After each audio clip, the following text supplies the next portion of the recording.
Real, raw, and honest stories from founders who are in it and going for it. With your hosts, Mik and Trav. This is the Growing For It podcast. All right, and welcome back to another episode of Growing For It with Mik and Trav. At the last episode, we just were talking about the flying car, getting that thing actually off the ground for the first time, your whole adventure going to Odense, me working full-time, and kind of like just getting this thing incorporated and going. And now that we actually flew with the flying car, we thought like, okay, we got to tell the world about this so that everybody can know that in this small town in northern Denmark, we've built a flying car that actually freaking flies here, right? Yeah. So started contacting some different medias, and actually you did that. You reached out to... I think actually it happened that we had some really professional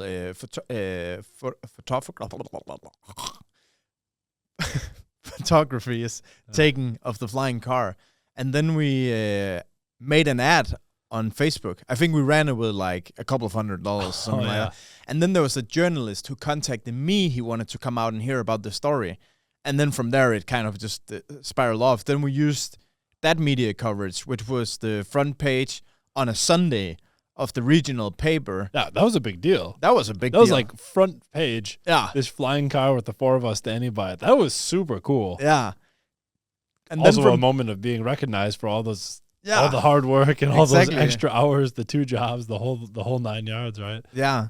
And then from there, we went on national television. Yeah, television in Copenhagen. Kind of prime time. Yeah, which was super cool because it wasn't just this little studio or something. It's like in the middle of this amusement park called Tivoli, in the middle of absolute center of Copenhagen. There's an amusement park. So we're like, get this truck, drive the flying car down there in pieces, assemble it in this amusement park where they filmed this national news show like every single morning called Good Morning Denmark. Yeah. And and then you got to, like, we couldn't get the permission to have a small liftoff with it, but we could rev the engines up pretty high. Yeah, and I was sitting in it at the same time. Yeah. Yeah. I remember there were so many who was like, that was so anticlimax because they thought it was going to fly, but we couldn't do it. But yeah, and then from there, that's kind of when it kind of took off a little bit for us, because then we had companies calling us from the Danish wind industry suddenly with like days apart, which was just kind of crazy. Yeah. They, like, for the first time, kind of feeling that inbound traffic coming in. Yeah, 100%.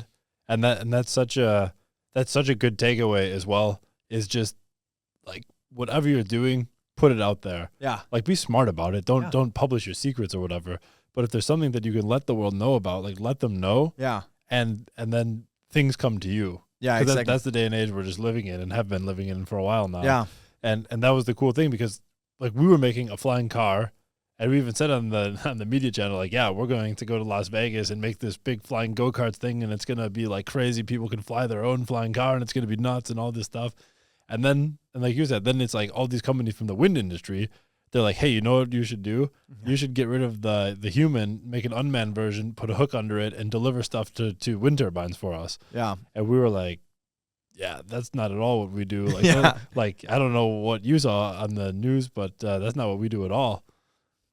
That's true. But it was incoming business potential. It was. And I do remember the feeling when it was like these big companies that was approaching us, that little startup, with like, can you do this for us? And we were like so naive and young in the game, and these companies, if we just land one of them, we're gonna be billionaires. And like, we were so naive at that point. Yeah. But we really started to get a taste of like a market pull. Yeah, for sure. Versus our market push with like flying go-karts. Yeah, exactly. Because this whole concept we were working at before, as you said, it was exactly, we were trying to push something, right? Yeah. We made something new, and we were trying to convince the world, you need this, and you should also pay us for it and stuff. So it was like an uphill battle the whole time.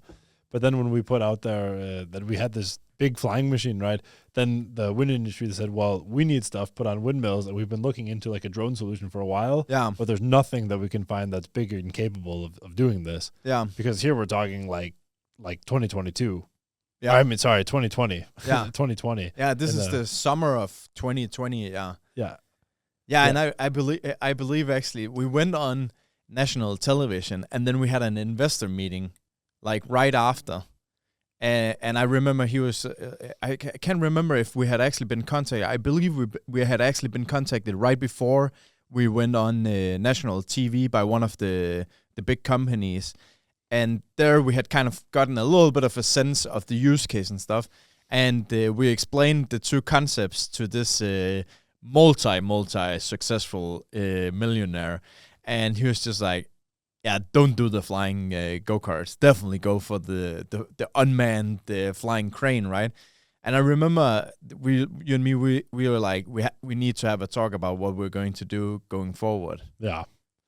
Yeah, because then really came a serious discussion, because it's like, do we want to do the flying car, which is our dream? Yeah. And it was our dream. That was the whole reason we were doing everything. Yeah. Or do you want to take the human out of it and make more of a lifting tool, like a flying crane, right? That we called it. Yeah. And which is not as sexy, not as cool when you're looking at a flying car. Yeah, exactly. But when you compare it to like anything else you could do for a startup, in our opinion, then it was like still awesome. Yeah. But we had to line it up. We had to line it up 1-to-1. We had to look at the business cases. We had to look at safety. We had to look at regulations. We had to look at market push versus market pull, like you said. And we kind of did like a pros and cons lining up, and it was like, well, the market seems like it really needs the unmanned flying crane. Yeah.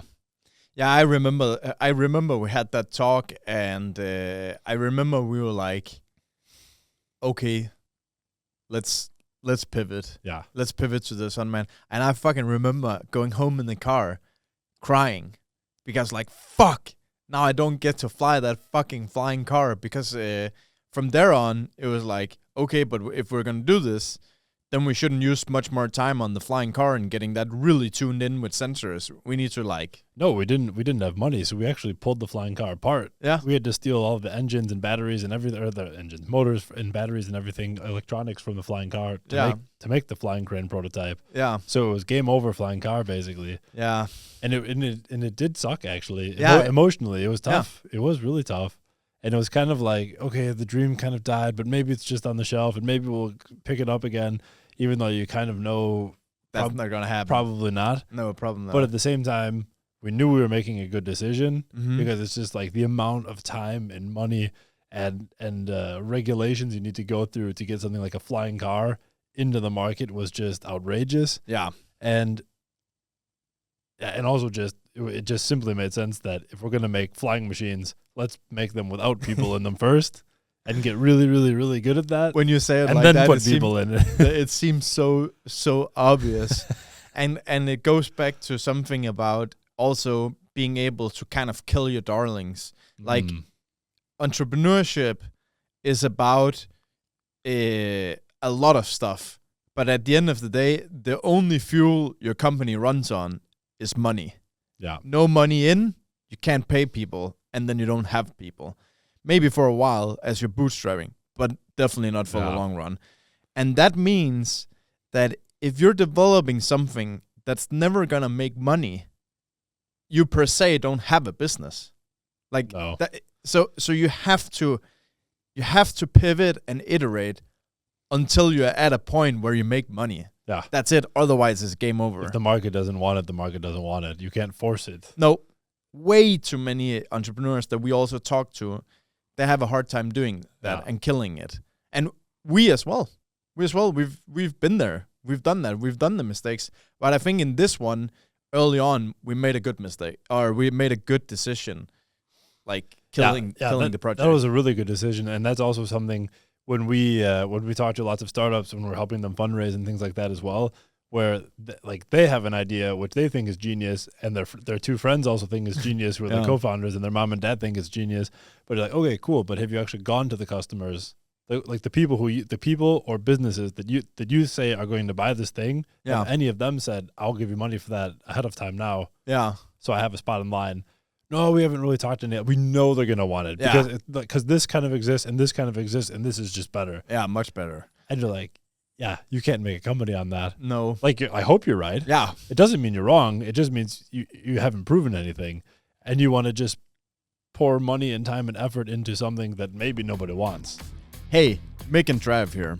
We're not only podcast hosts, we are also entrepreneurs who've raised millions of dollars for our own company. That's right. And now we're helping founders like you do the same. If you want to work with us, DM us the word podcast on Instagram, which you can find in the description below. That's the word podcast. I saw a guy not that long ago on LinkedIn, and I wrote a comment on it, right? And he had written an email back to a founder, and the email more or less just said, listen, no one's going to invest in this. Like, it's absolutely like bullshit pitch deck. It is filled with fluff. I still don't understand why you're doing X. And he was just like, but he was being professional about it. He was not like shitting on him in any way, sort of form. Yeah. But he was just giving him the straight truth. Yeah, giving it straight. Yeah.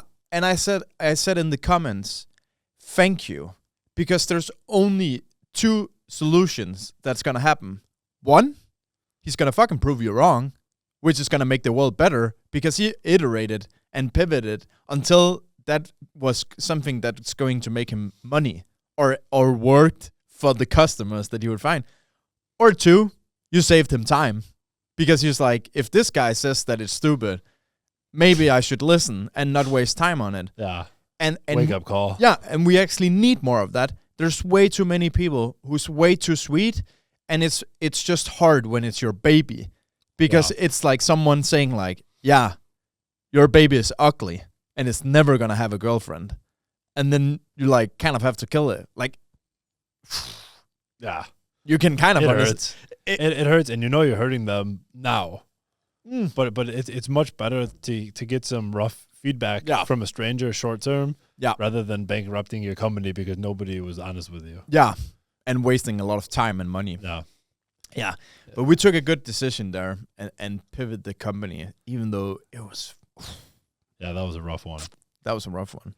And then we found out, okay, now we have potential customers, which of course at the time we were a bit in our learning phase and we thought we had for sure customers. Oh yeah. Because we were not experienced in B2B sales within like extremely large corporations. Yeah. Enterprises. Yeah. Like the names you see on the windmills, these are the people we were talking to, right? Yeah. So the ones that if we were to say it, you know exactly who they are.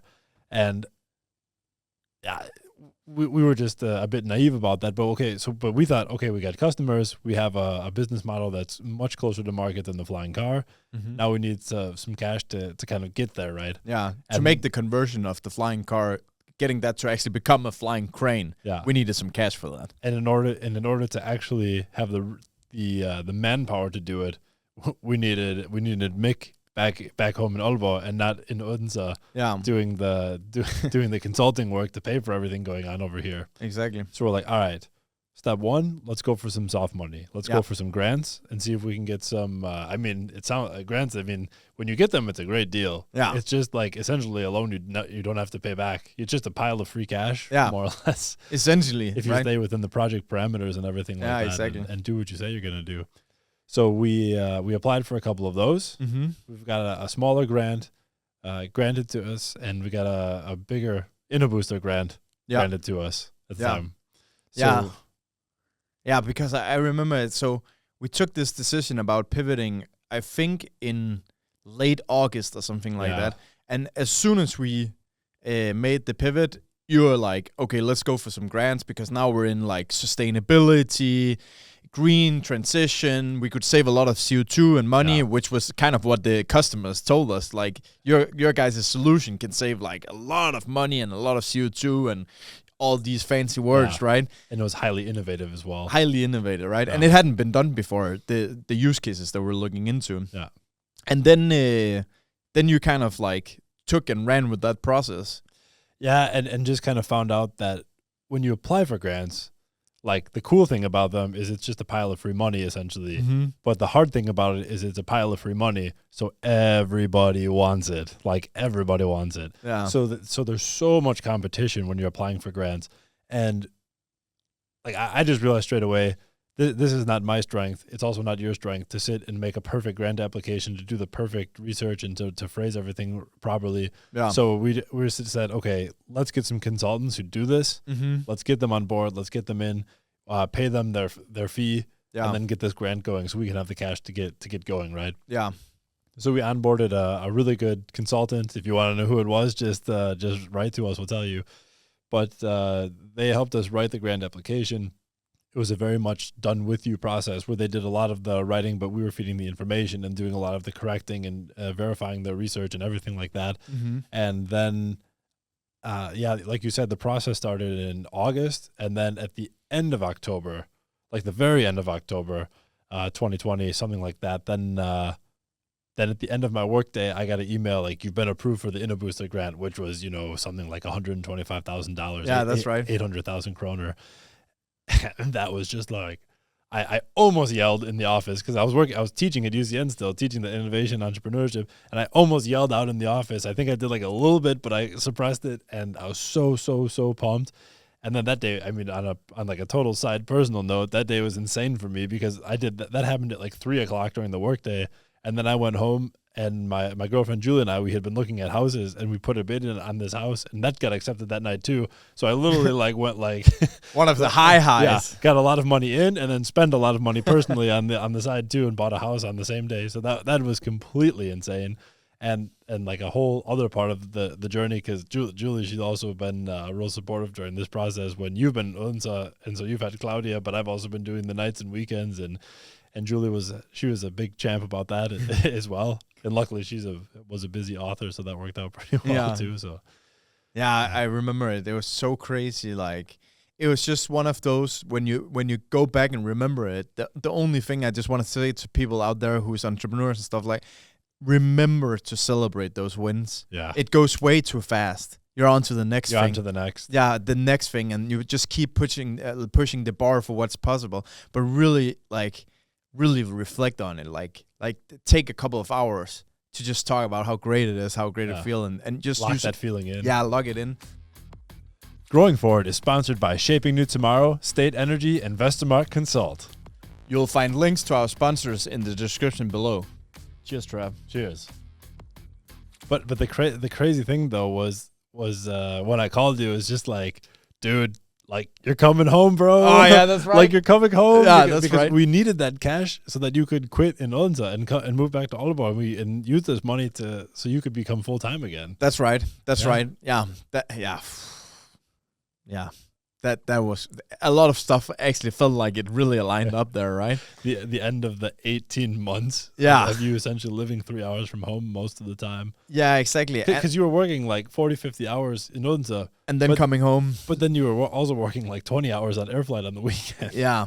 So it's not like you just had pure quality time at home on the weekend. No, that was like evenings on Friday, Saturday, and then the whole Sunday. In the end, she made me like take Sundays off, I remember. Yeah, rightfully so. Yeah, and that's right. And then we got that approved, and then once that money was like approved, confirmed, I was like, I need to come home as fast as possible. Yeah. How can we make that happen? Because you have to spend some money to get that money. No, not on that InnoBooster, but there you have to like. It's reimbursed 3 months. It's reimbursed 3 months. So you need liquidity to kind of use the cash, right? Yeah. And the only way we could get that was by getting a bank credit. Like, essentially zero risk, because they knew the money was coming in and they saw the document. But then we had an issue. One of our founders, he was not willing to do that. He was not willing to sign the personal liability that the bank rightfully required to give you the bank credit. Yeah, because it was about 300,000? Yeah, 300,000 Danish kroner, which is about $60,000. Yeah, that we had to sign. That we had to go kind of negative in bank credit to get reimbursed by the InnoBooster grant. To then go exactly. 3 months more on the bank credit. And it was kind of this yo-yo back and forth of like going in debt and then paying it back and then going in debt and paying it back. Yeah, exactly. Because that's what we had to do. Yeah. And he had sort of promised at home he wasn't going to go into any kind of personal debt over the company. Yeah. So then he and totally fair enough, and he did it in like a super nice way. Didn't just hire high and dry or anything like that. but he said like, yeah, I can't be a co-founder anymore. Yeah. Fuck, that was a big blow at that time. I remember. That was tough. But we found a way forward with that. We were luckily able to convince him to stay on the team, just like as a purely employee. Yeah. And then had to sort of like redistribute the equity. Yeah, and I remember at that time he was owning 30%, you were owning 10, me 50. 50. Yeah, 50, right? And then at that point in time, I said like, "You're gonna take that." I think that was at that point in time, wasn't it? That was when we became 2. Yeah, that's right. Because that was like the eventual plan. Yeah, that's the right. short term was we put it in the equity bank of Mik. Yeah, that's right. That's right. Yeah. That's true. Yeah. But it all kicked off with getting that grant, and it's just like when you go for something like that, it's just you just have to be so sharp on everything. Yeah. And that's something that I think a lot of people take for granted. And they're like, look, I have a cool idea. Like, once it's ready, we're going to sell it. People are going to buy it. It's going to be great. It's like, okay, but like, who are your customers precisely? Yeah. And a lot of times, a lot of entrepreneurs are like, well, everyone can buy it. Yeah. And you're like, sure. But when you market, who are you speaking to? Well, but it can be, but you have to be razor sharp on that. You have to be razor sharp on your financials. You have to make these projections that show, okay, you're actually going to create jobs and stuff like that. Because a lot of grants, that's what it's about. It's about creating innovations and making jobs for that country or region or whoever's providing the grant, right? Exactly. And all these kind of things. So that was one thing that really helped us get sharp to set us up for our pre-seed, for raising our pre-seed round as well, which I think we'll talk about in the future and everything like that. But that was really, fundraising wise, that was our first really big milestone after like quite a significant bootstrapping phase. Yeah, exactly. And then I actually remember we applied for like a small grant as well. I think I had just returned home, something like it was in the end of December, and I had written this application more or less copy paste from our Inno Booster that got granted, right? Yeah. And put that in there that we had gotten this grant and blah blah blah and all of these things. And then I think it was on the 20th of December, they just wrote to me, "Hey, you've been approved. Merry Christmas." Yeah, Merry Christmas. Yeah, that was so awesome. And that money, I think actually we got in so that we didn't have to go that deep into the bank credits as well. And it just got wired like this. Yeah, that was nice. It was like one of those times where you really felt the momentum of Alpha at that point in time. I just got to ask you, like, when you realized, like, okay, this chapter of Unza, like, that's over now, like, if you go into that, like, how was that for you? Emotional. Yeah. Yeah. I remember on the way home, the last time I drove from Unza, I played Sia with Coming Home, and I just cried. I just cried because I think that's where everything just came together as like, okay, the hard work really paid off, but fuck, it was really tough. Like, this fight is over. Yeah. Now I go into something that I thought was much more fun, at least. Yeah. Yeah. That was crazy. What a chapter. Yeah. On to the next one. Yeah, exactly. On to the next. You've been listening to the Growing Forward podcast with your hosts, Mik and Trav.